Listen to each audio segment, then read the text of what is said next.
What is up, YouTube? Before I get into my video, let me remind you, if you like my content, please hit that like and subscribe button. And also, if you feel the need to support me, hit me up on my Patreon at patreon.com/uncommonramen.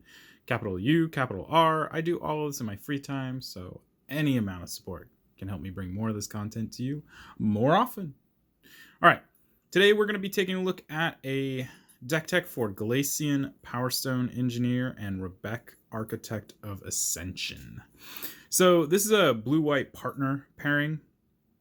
I wanted to build an artifact deck, but I was trying to avoid doing like the typical colorless artifact deck route, I guess, or really just any of the typical artifact routes, and I ended up going with blue-white, which is kind of typical anyway. Rebecc is 3 and a white for a 3/4. Artifacts you control have protection from each converted mana cost among artifacts you control. So she's going to protect the artifacts depending on what converted mana cost you have in artifacts in play. This can be particularly good against spot removal. So very cool card there. And then we have Glacian, Power Stone Engineer for 5 and a blue. It is a 3/6. You can tap him and tap X untapped artifacts you control. So look at the top X cards of your library. Put one of those cards into your hand and the rest into your graveyard. He's kind of cool because we get to look for an artifact. Well, I guess we look as deep as we have artifacts to commit to it. And we get to look for an artifact of our choice. And then we put stuff into the graveyard that creatures like Emery are going to see, or even Mer Retriever and stuff like that. So while it seems like it might be counterintuitive to put things into the graveyard when you don't have black as recursion, there's still some blue stuff that helps you get that stuff back. So we have them partnered together as an artifact deck. We're going to take a look at the creatures first. Most of the creature, well, I won't say most. A lot of the creatures in here are going to be put in here for artifact synergies or artifact cost reduction, with the exception of a few. All right, starting with Bronze Guardian. Bronze Guardian's a 4 and a white for a star 5. It has double strike and ward 2. It gives other artifacts you control ward 2 and gets power equal to the number of artifacts you control. The ward 2 is really important. Not quite the same level as hexproof, but it still forces your opponents to pay extra in order to target this card, or actually any of your artifacts because of this.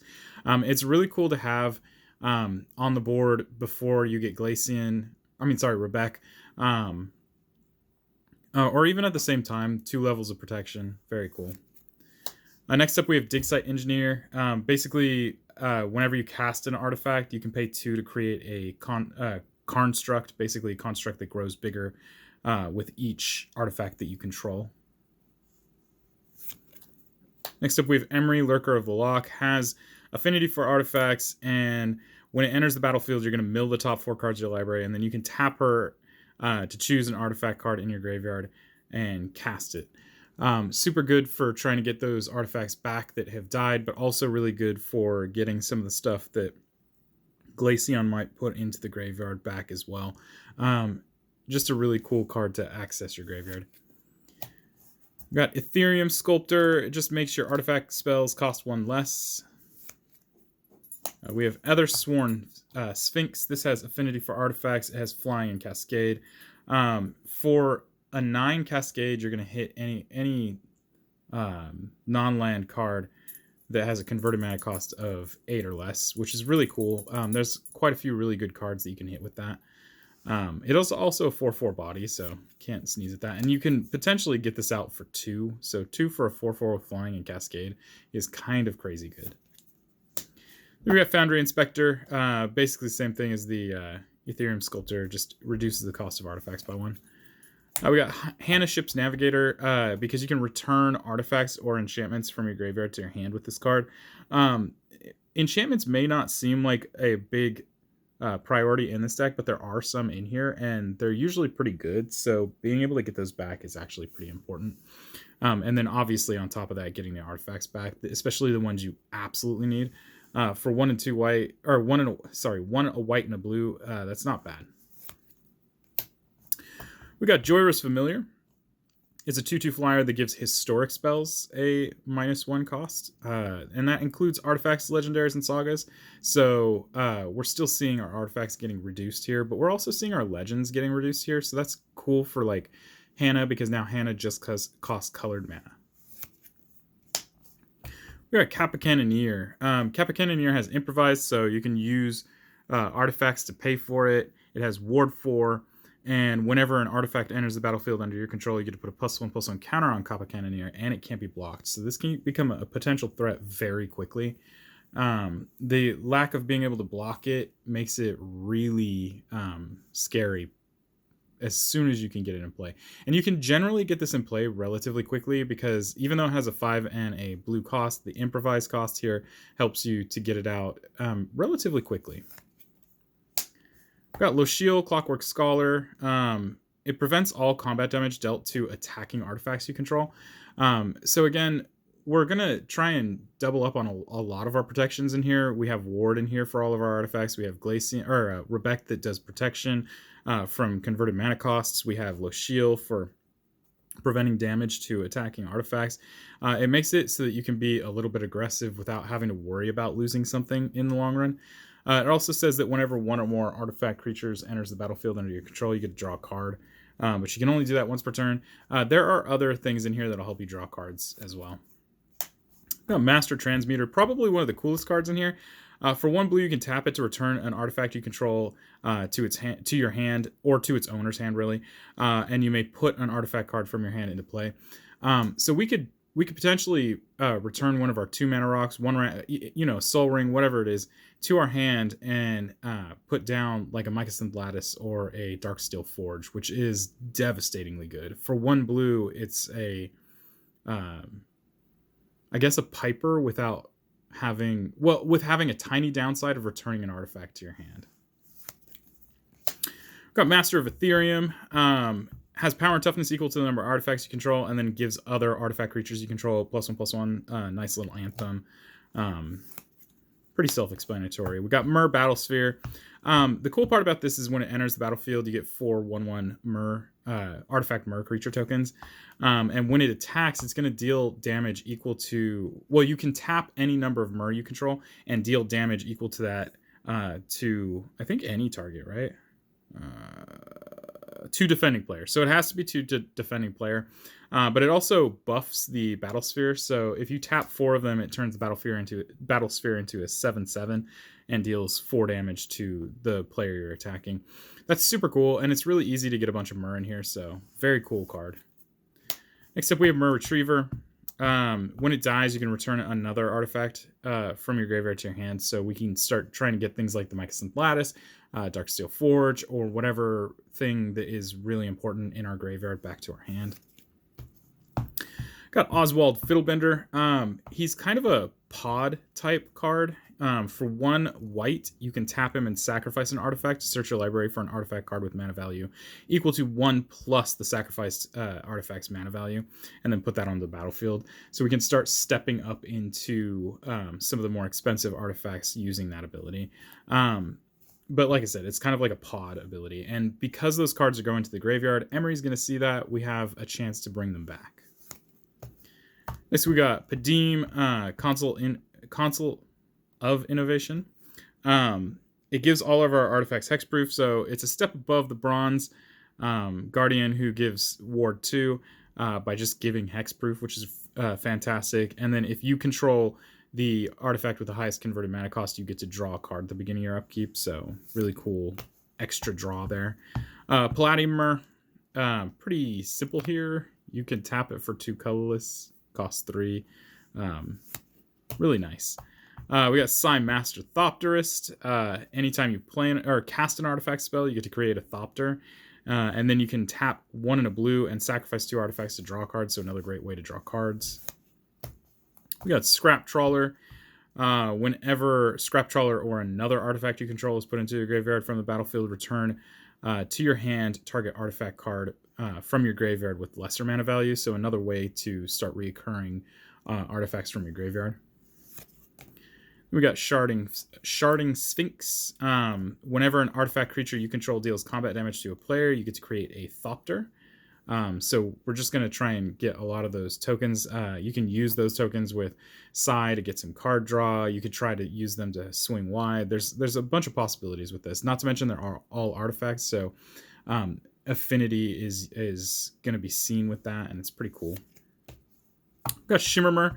It has flash, and you can cast artifact spells as though they had flash. So basically, Vidalcan Orrery for artifacts, and it's in creature form, so there's a slight problem there. Like, it's really easy to target this, but at the same time, while it's in play, you get to kind of be more proactive than reactive. We got Solemn Simulacrum, just because this is just a good value artifact. For 4, you get to search your library for a basic land, put it onto the battlefield tapped, and then if it dies, you get to draw a card. Then we got Steel Overseer. Steel Overseer is neat because, especially when we have things like Thopter Spy Network, Sharding Sphinx, or Sai Master Thopterist, anything that's going to be putting out a bunch of tokens for whatever reason that you're triggering it for. You can tap it to put a +1/+1 counter on each artifact creature you control. So we can just start making them really big, and it really does lend to a swing wide strategy, but it also makes Steel Overseer a target. Next up, we have Thought Monitor. This guy's 6 and a blue, but it has affinity for artifacts, so you can potentially cast this for just 1 blue. For 1 blue, you get a 2/2 flyer, and that when it enters the battlefield, you get to draw 2 cards. So there's a lot of really good value there. We got Urza, Lord Protector. This is another one where we're reducing the cost of our card or artifacts, and in this case, instants and sorceries by 1. But you can also meld it with the Mightstone and Weakstone for 7 to turn it into Urza Planeswalker. And Urza, I think this is the top half of Urza Planeswalker. So we'll look at the abilities on Urza Planeswalker when I have the bottom half. Yeah, because that's the top half. And then the last creature we have in here is Vidalcan Archmage. This one's pretty simple. Whenever you play an artifact spell, you get to draw a card. And again, it's just for that draw card engine. We have enough artifacts in here that we're going to see a lot of value from that, should it live. Okay, next up, we're going to look at instants. The instants are relatively simple. There's not as many cards in the way of instants and sorceries, or for that matter, enchantments, because we want to focus as heavily as we can on artifacts without gimping ourselves. So we have Dispatch, which acts like a kind of like a Sword Splasher / Path to Exile without any of the downside, as long as you have Metalcraft. So if you have 3 or more artifacts, otherwise it just taps a creature. We got Disruption Protocol, which acts like a counterspell as long as you sacrifice a artifact. Otherwise, you have to pay 1 extra for it. We got Dovin's Veto, counters a non-creature spell, can't be countered. We got Negate, which just counters a non-creature spell. We got Reality Heist, which has affinity for artifacts, so you can potentially cast this for only 2 blue, and then look at the top 7 cards of your library, reveal up to 2 artifact cards from among them, put them into your hand, and put the rest on the bottom of your library in a random order. So we can start searching for those artifacts that we absolutely need. Got Stoic Rebuttal. If you have Metalcraft, so if you have 3 or more artifacts to play, this is the same cost as a counterspell and does the same thing. We got Swords to Plowshares. Pretty simple. Exile a creature. It's a controller gets life equal to its power. Thirst for Knowledge allows you to draw 3 cards, but then you have to discard 2 cards unless you discard an artifact, which is not a bad thing again in this deck because we're going to have things like Emery and Scrap Trawler to help us possibly reoccur those. Then we got Whir of Invention, which has Improvise, so you can use artifacts to cast this, and since it has X in the cost, we can go really ham with that. And you're going to search your library for an artifact card with converted mana cost X or less, put that onto the battlefield, then shuffle your library. So if we can dump 9 into this for a total of 12, we can search for our Darksteel Forge and just immediately put it into play. Right, next up is Sorceries. The sorceries are a little bit different than the instance where we're running a few spot removal. There's not going to be as much in the way of spot removal on the sorcery side. What we're going to see is more of things like this, the Dance and the Mance, where we're going to return artifacts from our graveyard, turn them into creatures. In this case, they're going to be 4/4s, depending on, or as long as you paid 6 or more as X, and try and utilize not only the artifact creatures that we have, but also turning our artifacts into creatures. And it's another way to reoccur those artifacts. So it's just a really cool card to have. Next up, we have Organic Extinction. It's designed to be a one-sided board wipe. You're still going to probably hit a couple things on your board, but since most of the creatures in your deck are going to be artifacts, you're going to avoid completely shutting yourself out. So, not to mention it has Improvise, so you can potentially cast this for just 2 white. Next up, we have Reverse Engineer. It has affinity for, or sorry, not affinity. It has Improvise, so you can cast this for a potential of 2 blue. And it's as simple as just drawing 3 cards. We have Rise and Shine, which is very similar to the Dance and the Mance.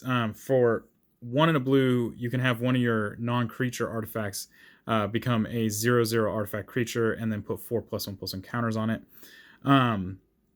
You can overload this so that it hits all of your artifacts. And again, it's the same thing as the Dance and the Mance, where we're trying to turn everything we have into a resource for attacking.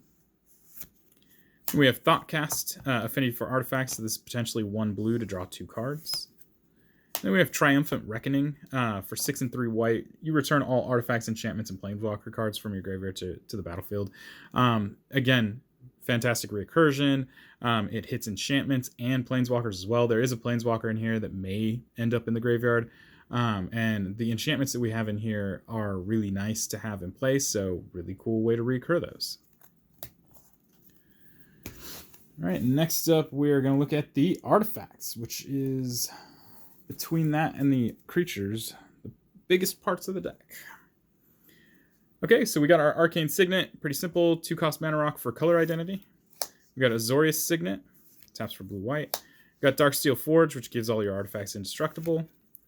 We have Dispeller's Capsule, for 2 and a white, you can sack it and destroy target artifact or enchantment. We got Forsaken Monument that gives colorless creatures +2/+2. Any permanent that taps for colorless mana adds an additional colorless mana, and whenever you cast a colorless spell, you gain 2 life. Very cool card for mana rocks, but in this deck, a lot of other things. Palladium Myrrh would start tapping for 3, and it's just a really fantastic card in this deck. We got Horizon Stone to help us store mana. So as our mana would be leaving our pool, instead it would just turn colorless and just sit in our mana pool. And we can store it in there for any numerous amount of things. There's a lot of high cost cards in here. So if we're having difficulty getting those out, this is a great way to do that. Got Liquid Metal Torque, which is a 2 mana rock, but also can be tapped to turn a non-land permanent into an artifact in addition to its other types, so we can help out with affinity plus a bunch of other things as well as improvise. We got Marble Diamond, enters tapped but creates white. We got Mind Stone, you can tap it for colorless or you can sacrifice it to draw a card. We got Mycosynth Lattice, which is going to turn every permanent into an artifact, and I believe this hits both players, all permanents, artifacts, in addition to their... Yeah, so this counts for everybody at the table. It turns all permanents into artifacts, and all cards that are not on the battlefield, all spells become artifacts or colorless, and players may spend mana as though it was mana of any color. So we basically fix everybody, but at the same time, hopefully what we're doing is really benefiting ourselves over them. We got Mystic Forge. You get to look at the top card of your library at any time. You can cast artifact spells or colorless spells from the top of your library. And you can tap it to pay 1 life to exile the top card of your library, just in case you get stuck. It's a really cool card because it's reminiscent of Bolas Citadel without actually having to pay life to cast the cards. But the difference is where Bolas Citadel, when it gets to a land, is stuck. This one, you can actually use its ability to get rid of the land so that you can maybe unstuck yourself. And it works really well with Mycosynth Lattice because at that point, everything in your deck becomes an artifact or colorless spell. We got Sculpting Steel. Sculpting Steel is pretty simple. It copies an artifact you have in play and... you just double up on the value of whatever artifact that is, be that a Myr Battlesphere, I don't know, any numerous amount of cards that you could copy with that. We got Sky Diamond, same thing as the other diamond, except that it enters tapped and taps for blue. Got Soul Ring. You can tap it for 2. I go a Swiftfoot. We got Swiftfoot Boots. When it's equipped, it gives the creature hexproof and haste, and equips for 1. Then we got the Might Stone and the Weak Stone. So this is a mana rock that costs 5. When it enters the battlefield, you can either choose to draw 2 cards or give target creature -5/-5 until end of turn, which is both of those are really good options. And especially if you consider you can tap this for 2. For 2 colorless, which the running rate for that is about 4. So for 5, you get to tap it for 2 colorless, but you also end up either drawing 2 cards or possibly killing a creature that's causing you issues. Very cool. And then it also is the thing that melds with Urza to turn into Urza Planeswalker. And Urza Planeswalker's abilities are right here. You may activate loyalty abilities of Urza Planeswalker twice each turn rather than once. For +2, artifact, instant, and sorcery spells you cast cost 2 less to cast, and you gain 2 life, which is fantastic. For +1, you get to draw 2 cards and discard a card. For 0, you can create 2 1/1 soldier artifact creature tokens. For -3, you can exile target non-land permanent. And for -10, artifact and planeswalkers you control gain indestructible until end of turn, and then destroy all non-land permanents. I don't have to talk about the -10. It's super good. It's a great way to basically do a one-sided board wipe and try and take over the game. So that is the Might Stone and Weak Stone. Next up, we have Thought Vessel. Get rid of our hand size. Taps for colorless. Then we have Thran Dynamo. This is 4 and taps for 3. Again, the going rate is usually 4 for 2. So 4 for 3 is actually pretty good. Then we have Unwinding Clock. This helps us untap all of our artifacts during each player's untap step. There's a lot of benefits to this, not to mention just having blockers, but a cool thing with the Horizon Stone is that you can untap all of your mana rocks, and then at the end of whichever opponent's turn, tap them to store the mana on the Horizon Stone, and then just untap them again during the next turn. So very cool card. It has a very bootlegger stash type feel to it. And just really good. It's Seedborn Muse except for artifacts. Next up, we got enchantments. The enchantments are kind of typical. They should be what you would see in most Azorius Artifacts Matter decks. Starting with Efficient Construction, whenever you cast an artifact spell, you get to create a Thopter. You can't go wrong with that. Again, you'll notice a lot of Thopter generation in here. Being able to swing out with a large force of flyers is really difficult for your opponents to deal with. Not to mention with the Steel Overseer, they can get really big. So very cool there. They also count towards improvised costs. They also count towards affinity costs. Very cool. We've got Mirrored and Besieged. Mirrored and Besieged is actually really cool in this deck because we could actually run either side of it, and they both would be good. With Glacian in play, we could get the Phyrexian at the beginning of your end step, draw a card, discard a card. Then if there are 15 or more artifacts in your graveyard, target opponent loses the game mode really easily. Because Glacian is just going to put a whole bunch of cards in the graveyard, and that potentially increases the amount of artifacts in your graveyard. And once you have 15 of those, you just outright start killing opponents for basically nothing. You do it for nothing.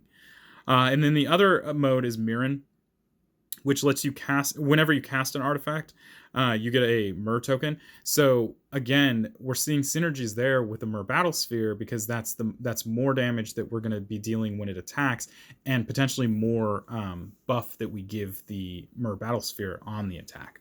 So either mode in here is really good. I would say probably late game you want to go with the Phyrexian, and maybe early game you go with Mirren. It's up to you. And again, it can be recurred from the graveyard with certain cards, so we're not technically losing out on this if it gets destroyed. There's a possibility we could bring it back. We've We got Shark Typhoon because Shark Typhoon is good. Whenever you cast a non-creature spell, you get to put an XX blue shark creature token with flying onto the battlefield, where X is the converted mana cost. If you manage to have this in play and cast from your hand does it say from your hand? Whenever you cast. Well, it says whenever you cast.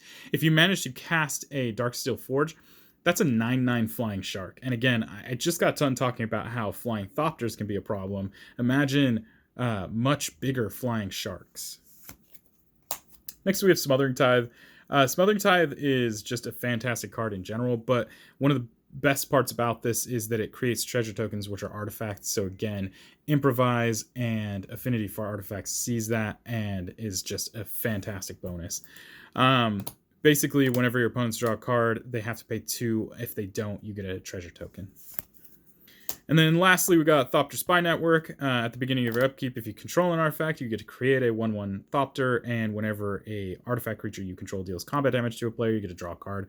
So we're getting our draw engines here and there, and creating more artifacts, and especially flying artifacts. Our only Planeswalker is going to be Ugin the Ineffable.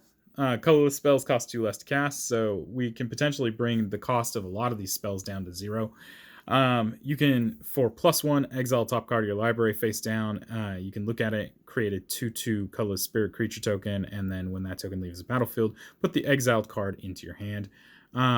It's not necessarily manifest, but it's still pretty cool. And then for -3, you can destroy target permanent that is 1 or more colors. It's a fairly simple destruction ability that more than likely will get him killed, which is, again, there are ways to reoccur, but very finite in the way of Planeswalkers. Next, we're going to take a look at non-basic lands. Again, the non-basic lands are pretty standard for what you would expect in an artifact deck. We're going to start with the Academy Ruins. You can tap it for colorless, or you can tap 1 and a blue and it to put target artifact card from your graveyard on top of your library. Just going for that reoccursion. Then we got Ancient Den. Taps for white, counts as an artifact. Got Azorius Chancery. It's the bounce land for blue-white. Got Buried Ruin. Taps for colorless, and you can tap 2 and it to sacrifice it to return target artifact card from your graveyard to your hand. Another way to recur. We got Command Tower, taps for color identity. Got Darksteel Citadel. It's indestructible, taps for colorless, and counts as an artifact. Got Glacial Fortress, the check land for blue-white. Got Inventor's Fair. So Inventor's Fair is really interesting. At the beginning of your upkeep, if you control 3 or more artifacts, you gain a life. So essentially, it's got Metalcraft, which it's weird that they just didn't say Metalcraft, but it is what it is. You can tap it for colorless, or you can tap 4 and it to sacrifice it to search your library for an artifact card. Reveal it, put it into your hand, then shuffle your library. You can only activate that ability if you have 3 or more artifacts, which again essentially means that it has Metalcraft, and it just doesn't reference Metalcraft, weirdly enough. We got Port Town, another check land for blue-white. We got Power Depot. Enters battlefield tapped. Taps for colorless. You can tap it to add 1 mana of any color, but you can only spend that mana to cast... Right? Spend this mana to cast artifacts or activate artifact. Yeah, you can only spend that mana to cast artifact spells or activate abilities of artifacts. It also is modular 1, and it also counts as an artifact. There's a lot going on in this card. So this one's really cool in here because some of these artifacts do have colors in their mana cost. The modular means that if it gets destroyed, you get to put a +1/+1 counter on something, and the fact that it's an artifact means that it sees, or the affinity sees it. So very cool. Then we have Prairie Stream, another blue-white check land that also has basic land typings. We've got Razortide Bridge. Enters tapped, is indestructible, taps for blue-white, and counts as an artifact. We got Seed of Synod. Taps for blue, counts as an artifact. We've got Spire of Industry. You can tap this for colorless, or you can tap it and pay a life to add 1 mana of any color to your mana pool. But you can only activate that ability if you control an artifact. No problem with this deck. And then I believe lastly we have Temple of Enlightenment. Do I not have Hallowed Fountain in here? Temple of Enlightenment enters the battlefield tapped, and you can scry 1. I don't think I have Hallowed Fountain in here. I guess it doesn't technically need it. All right, and then lastly, we're going to look at basic lands. We have 1, 2, 3, 4, 5, 6, 7, 8, 9, 10 islands. And 1, 2, 3, 4, 5, 6, 7 planes. So that is the Rebecc and Glacian deck tech. Fairly simple. We want to get a bunch of artifacts into play. We want to get value from a bunch of flying thopters or possibly very large creatures. We have ways to get sharks, a lot of different sharks into play, and also just make those obnoxiously large. We have Mycosynth Lattice in here to tie together a lot of different synergies. It's a very cool deck. Rebecc can make this deck a nightmare to play against, just because that protection from converted mana costs is just really crazy good in this. Glacian is really good at allowing you to search up whatever artifact you need, and then also giving your graveyard a healthy amount of artifacts in there that also has a lot of synergies flowing through it. Very interesting.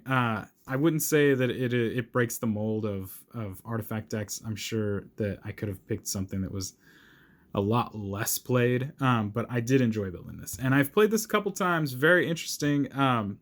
It becomes a threat pretty quickly. Opponents usually have to take me out pretty fast. But that's it. If you have any questions or concerns, leave those down below.